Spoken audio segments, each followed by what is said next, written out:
Olá, estamos iniciando mais um encontro de diálogo, de expressão também, de várias formas de colaboração na sociedade, através de pessoas que convidamos para falar conosco sobre aquilo que tem feito e que vale a pena a gente também divulgar.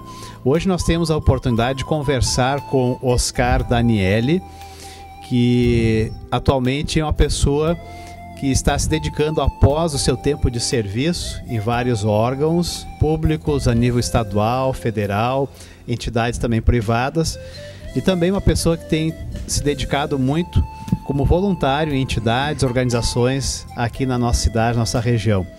O seu Oscar Daniele, apesar de já estar aposentado, de quem sabe até poder descansar mais na vida, pensou numa forma muito bonita de compartilhar experiências, conhecimentos e desafios que ele colocou no livro Brasil, País das Desigualdades.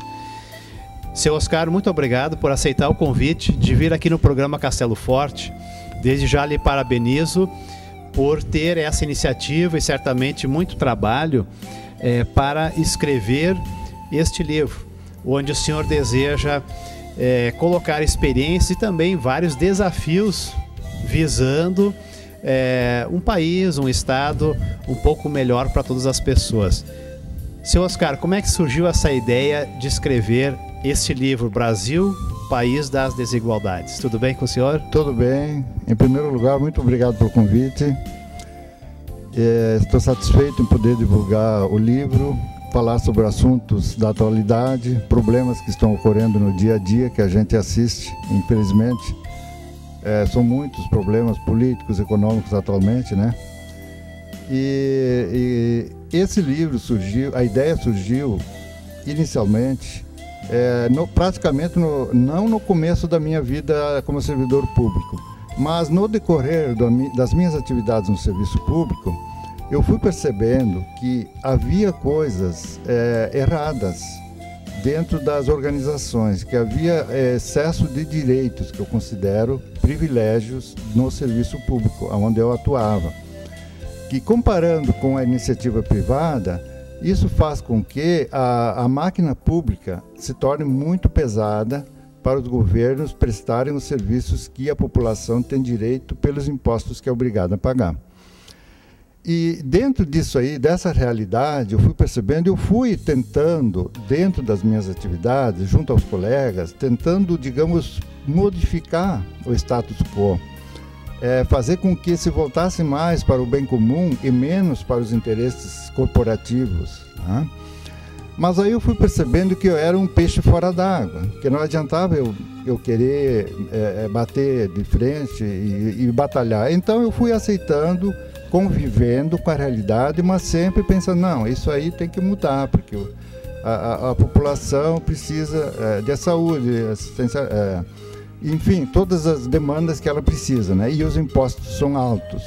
E eu fui fazendo, então, um trabalho assim, tentando de convencimento, até inclusive com sugestões às chefias, ao governo, ao próprio secretário de Estado, quando eu trabalhava no Estado, a nível quando estava no governo federal, na esfera federal também, a deputados federais, etc. Mandava correspondência e tal, colocando como eu achava que tinha que ser, mas tudo bem, mas ficava naquilo, né?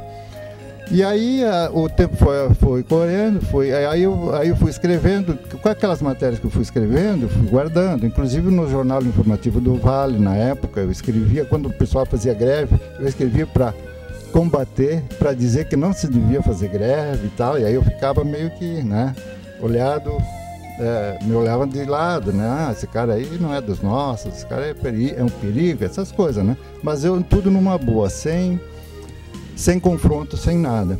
Aquilo tudo foi formando uma mentalidade no sentido que, não, um dia eu vou tentar transformar num livro e divulgar para que as pessoas, a sociedade, tomando conhecimento da realidade, do que tem de errado no serviço público, possa influir junto aos políticos, aos governantes, para mudar para melhor. Seu Oscar, o senhor nasceu no interior, junto com a sua família, certamente tiveram também uma vida de muitos desafios, dificuldades. E o seu Oscar, ele então passou várias décadas atuando em diversos setores como servidor público. O senhor também estudou economia na Univates. O senhor falou, seu Oscar, de interesses dentro do setor público. O que o senhor acha que a população, que as pessoas que nos assistem, outros, deveriam saber sobre como funciona a questão do serviço público? Quais são, assim, alguns interesses, algumas questões que muitas vezes fazem as coisas andar para um lado ou para outro? Bem, quanto ao setor público, temos então vários níveis de servidores públicos, a começar pelo presidente da República, governador e poderes, né, legislativo, executivo, judiciário.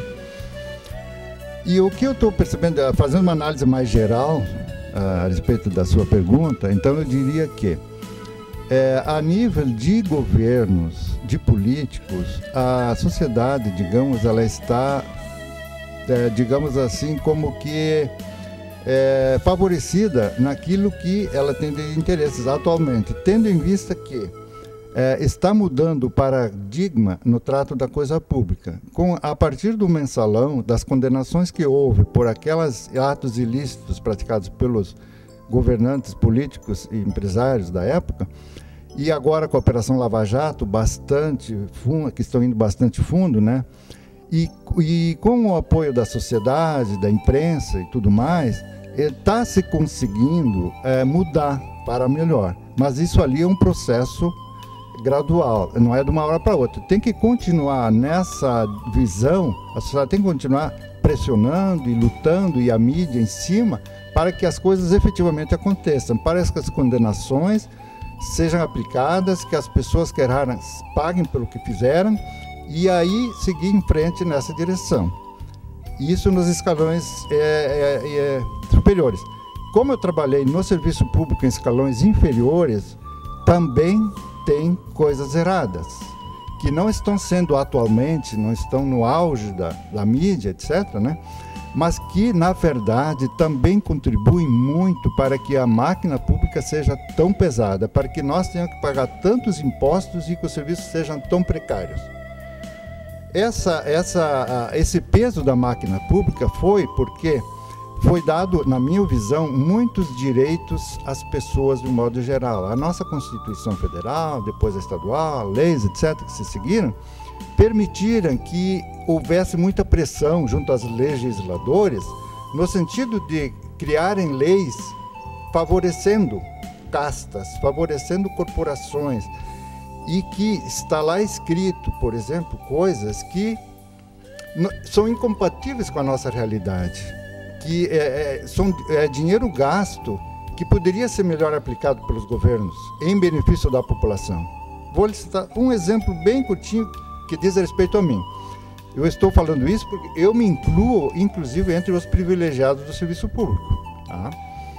Porque eu pertenço a uma classe de nível superior e cujos salários, na nossa categoria, estão vários acima do teto salarial.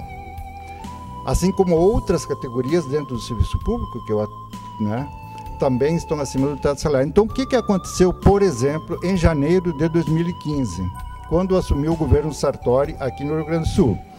Aconteceu o seguinte: ele pegou um estado totalmente endividado. Ele teve que cortar diárias, ajudas de custo, horas extras, cancelou ingressos de novos servidores, atrasou os fornecedores por 8 meses, depois teve que prorrogar o atraso, e etc. A gente acompanhou pela imprensa, muita coisa ruim aconteceu contra o povo. No entanto, quem estava ganhando o valor do teto salarial teve aumento salarial, no líquido. Por quê? Porque houve um reajuste no valor do teto lá no Congresso Nacional em Brasília, e isso repercutiu em todo o país. Então, todos aqueles servidores que ganhavam acima do teto salarial, eles ganharam aumento no teto e, em consequência, uma diminuição no estorno, no valor que tinha que devolver. Consequentemente, aumentou o líquido mensal. Então, parece uma incoerência. O governo precisando de recursos, mas, no entanto, quem estava ganhando bem passou a ganhar mais, exatamente no mês em que a situação estava mais crítica. Então, essas coisas estão ali na lei, dizem que são direitos adquiridos, mas eu digo que são privilégios adquiridos e que a sociedade tem que batalhar para mudar. Justamente isso, Oscar. A população em geral muitas vezes se pergunta como é que algumas situações chegaram a esse ponto. Então o senhor falou que no decorrer da história houveram grupos que pressionaram legisladores e conseguiram, digamos assim, aprovar legalmente certos, enfim, benefícios e tal. Como é que se muda isso? Como é que um país pode, quem sabe, rever algumas coisas? E qual é o papel das pessoas, da população em geral? Eu vejo assim, a participação dos cidadãos, de um modo geral, é no sentido de ser vigilante, acompanhar o dia a dia do que acontece na política, o que acontece com os governos. E nas campanhas eleitorais, por exemplo, procurar aqueles candidatos, não aquele que é mais bonzinho para comigo, aquele que promete mais que ele vai dar um jeito na minha vida, arrumar emprego, arrumar isso e aquilo para mim. Não, nada disso. Fazer com que ele saiba que nós exigimos dele o cumprimento do dever dele, aquilo que está na Constituição. Quais são as atribuições do deputado, senador, etc. É aquilo que está ali escrito, né? Criar leis, fiscalizar o executivo. Esse é o trabalho dele. Isso que nós temos que atuar nessa direção. Aí eles vão se sentir vigiados e controlados e eles vão procurar trabalhar em benefício do bem comum e não do bem dos grupos que vão lá e que têm interesses em aprovar leis, determinadas leis. Esse deve ser o caminho. Inclusive nós temos atualmente a Lei de Acesso à Informação, é uma lei que permite que a gente entre na internet e que veja as despesas de cada ente público, né, município, estado, federação, a gente consiga acompanhar onde o dinheiro é gasto, o que é gasto, o que se faz, né, quanto cada um ganha, né, cada servidor ganha, e em cima disso atuar e dizer, olha, isso ali eu acho errado, nós temos que mudar.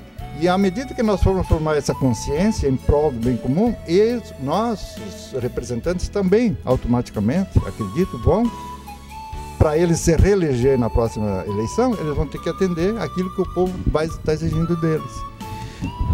O senhor está propondo que a sociedade como um todo, vamos dizer assim, tem uma voz mais forte do que os grupos, as corporações menores, mais ou menos nesse sentido assim que o senhor está falando? É nesse sentido, visar o bem comum e não o interesse próprio. Então, aonde pode ser atacado? O que tem que ser atacado, por exemplo, no serviço público? É o que eu coloco no livro ali, né? Por exemplo, a lei da estabilidade no emprego. Atualmente, a lei da estabilidade, ela protege demais o servidor público. Ela protege tanto que, mesmo o servidor sendo ocioso, sendo displicente, sendo preguiçoso, né, com todos aqueles adjetivos que não são bons, mesmo ele sendo assim, ele consegue crescer financeiramente na carreira que nem os outros que são bons servidores, que se destacam, que produzem, que lutam. Por quê? Porque a lei diz que tem que ser igual, não pode haver discriminação, um não pode ganhar mais que o outro. Só que as pessoas são diferentes. O cara é produtivo, o cara tem, por natureza, o cara quer ver serviço, ele quer produzir, ele quer criar, ele quer se aperfeiçoar no serviço. E então ele deveria ganhar mais em função disso. Mas como ele sabe que não vai adiantar, ele não vai ganhar mais por causa disso, ele também vai ficando na dele, vai ficando numa boa. E isso faz com que tu vai somando todo o país, quantos servidores poderiam ser, digamos, diminuído, o quadro de funcionários poderia ser diminuído, e quanto dinheiro ia sobrar para os governos aplicar nas demandas da sociedade. Então, a própria questão da produtividade, quer dizer, da motivação do funcionário servidor público, seu Oscar, muitas vezes se ouve também as pessoas comentarem essa questão da lentidão do serviço público, quer dizer, tem o servidor público que é motivado, que quer fazer o melhor, e tem aquele que não tem a motivação, e os dois estão ali na mesma situação, e essa é uma situação que o senhor está dizendo que precisa mudar. Essa precisa mudar. É preciso instituir a meritocracia, assim como tem na iniciativa privada. Se o indivíduo ele entra numa empresa e ele começa a se destacar, ele começa a produzir, ele veste a camiseta e vai em frente, ele é recompensado pelo patrão. O patrão não quer perder ele, porque ele é um cara bom, ele produz. E no serviço público não tem isso. Então o indivíduo, até para ingressar no serviço público, geralmente ele tem que ser muito bom na parte teórica. Para esses cargos mais bem remunerados, eles exigem muito no concurso para ser aprovado para ingressar na carreira, né? Só que depois que ele está lá dentro, não se exige mais tanto dele. Ele está lá, está tranquilo. Opa, consegui entrar no serviço público, agora tenho estabilidade, agora eu vou ficar numa boa. Posso me atirar nas cordas, né? Que está tudo bem, eu vou continuar ganhando meu salário, eu vou conseguir crescer no salário, porque existe a lei que permite cada tantos anos, tem avanço, triênio, quinquênio, licença-prêmio, etc, né? E aí ele vai crescendo independentemente da produtividade. E isso tem que ser extraído da lei, né? Tem que ser flexibilizar, para que possa o cara ter, não, eu vou querer ganhar mais, mas eu tenho que produzir mais para poder ganhar mais. E aí então vai qualificar o serviço público, vai diminuir o gasto, a folha de pagamento vai ser menor, e aí vai sobrar recurso automaticamente para as demandas. Estamos conversando com o seu Oscar Daniele, que foi servidor público no Estado, na Federação, por muitas décadas. Também teve experiência no mundo privado e escreveu o livro Brasil, País das Desigualdades. Seu Oscar, nosso tempo muitas vezes é curto aqui para a gente falar sobre assuntos tão interessantes, mas eu gostaria que o senhor comentasse ainda o que o senhor diria para aqueles cidadãos brasileiros que muitas vezes estão desgostosos, que reclamam, que não veem talvez uma saída, ou que não têm esperança, ou que talvez ficam reclamando um para o outro, com o vizinho, com os familiares. O cidadão brasileiro pode fazer a diferença? A gente pode sonhar com um Brasil um pouco melhor? Sim, eu acredito que nós podemos melhorar, né? Porque há possibilidade. O Brasil é um país grande, com bastante recursos naturais, povo muito trabalhador, terra para produzir bastante alimento, águas, etc. Nós temos tudo para ser um país próspero, para as pessoas viverem bem, com tranquilidade, ter justiça social. Nós temos tudo para isso. E não adianta nós nos agarrarmos em partidos políticos e dizer que aquele que é contra nosso partido é o mal, é o que não presta, é o que tem que ser banido. Não é por aí. Nós temos que olhar as pessoas, independentemente do partido a que elas pertencem, ver o que elas têm de bom, o que elas não têm de bom. E direcionar nosso esforço nessas pessoas, no sentido de propor, exigir que ela atue dentro daquilo que nós achamos que deva ser para mudar o país. Porque se nós vamos colocar, só porque é de um determinado partido, num determinado saco, e do outro partido no outro saco, e aí não vai dar em nada, porque aí só vai dar briga, rancor, vai piorar as coisas, em vez de crescer, nós vamos regredir.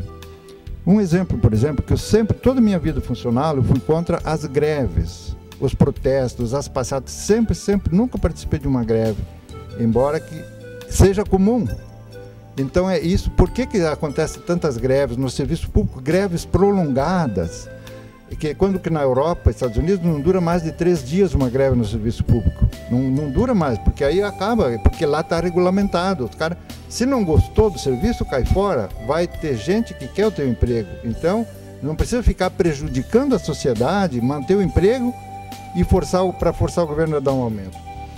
E o governo também é culpado na medida que ele consente com essa realidade, na medida que ele vai aceitando essa situação. E aí então nós temos vendo agora no serviço público, nas universidades federais, há poucos dias, vários meses de greve, delegados, né?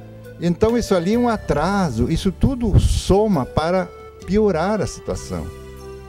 Porque não é por aí a saída. O governo não paga porque ele não tem dinheiro. Por que não tem dinheiro? Porque existem excessos, existem muitos privilégios no serviço público que têm que ser banidos.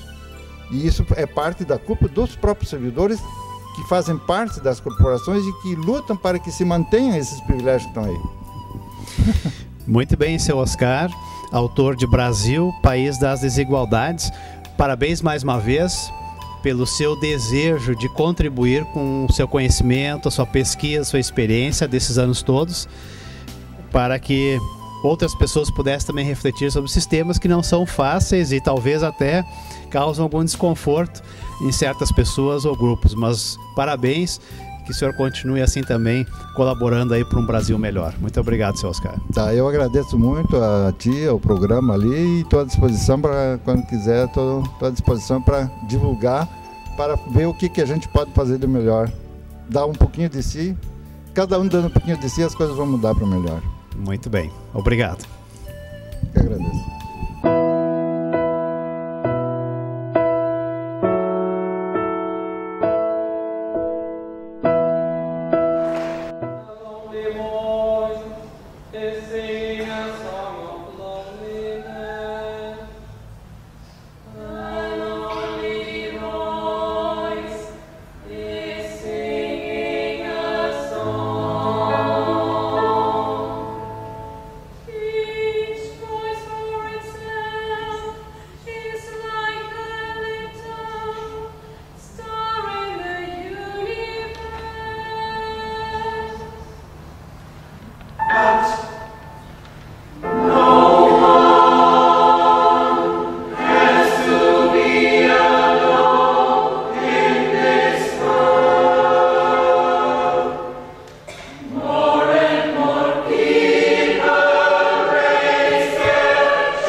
Olá, amigos, amigas, irmãos na fé em Cristo Jesus. Todos nós comunicamos ou nos comunicamos E certamente todos nós também sabemos a importância de nos comunicarmos bem, de expressarmos bem aquilo que pensamos, sentimos. Tudo aquilo que a gente faz comunica alguma coisa.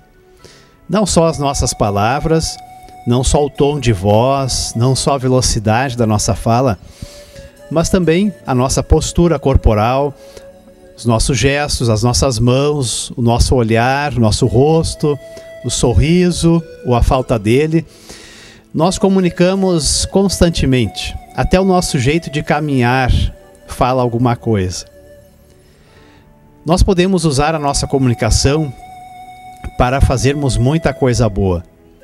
Um simples sorriso, um olhar, podem transmitir, comunicar algo que fale muito para alguém.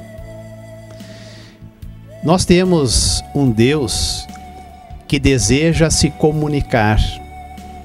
Um Deus que através da história do mundo tem se comunicado de várias formas, em especial através de várias pessoas. Por exemplo, na carta aos Hebreus, no início dessa carta, o primeiro versículo diz que antigamente, por meio dos profetas, muitas vezes, de maneiras diferentes, Deus falou aos nossos antepassados. Deus falou através de pessoas que transmitiram uma mensagem, uma palavra importante para a vida da humanidade. Podemos lembrar de Moisés, de Abraão, de Davi, muitos profetas como Isaías, Jeremias, que constam no Antigo Testamento da Bíblia. Mas diz também, aqui nessa palavra bíblica, que de uma forma muito especial, de uma forma inconfundível, Deus resolveu se expressar, se comunicar através da sua presença, através da sua atuação, encarnação como um ser humano, ao nascer como homem e Deus em Cristo Jesus, que nasceu em Belém. Amigos, amigas, como é que nós percebemos, entendemos e aceitamos esta comunicação de Deus?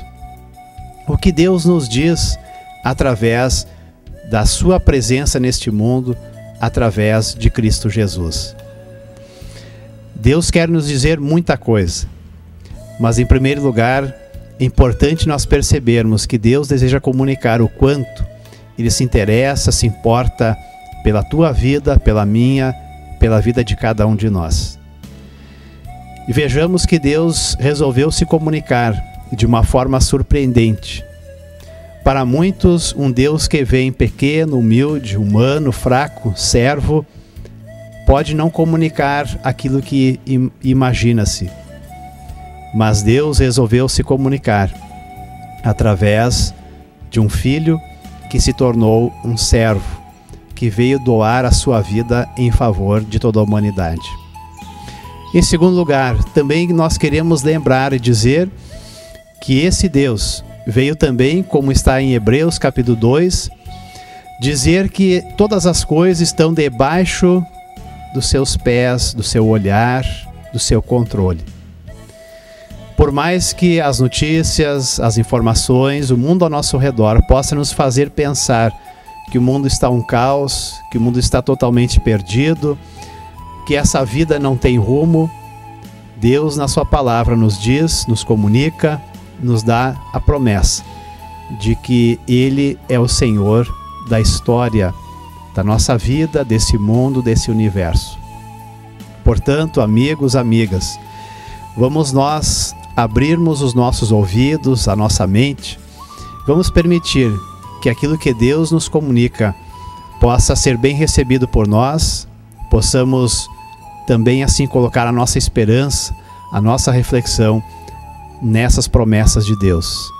Deus está presente nos dias de hoje, Deus está atuando e Deus é aquele que tem em suas mãos o presente, o passado e também todo o futuro à nossa frente. Vamos crer, vamos confiar nesta comunicação de fé, nesta comunicação positiva e também esperançosa que nós temos na palavra de Deus. Amém.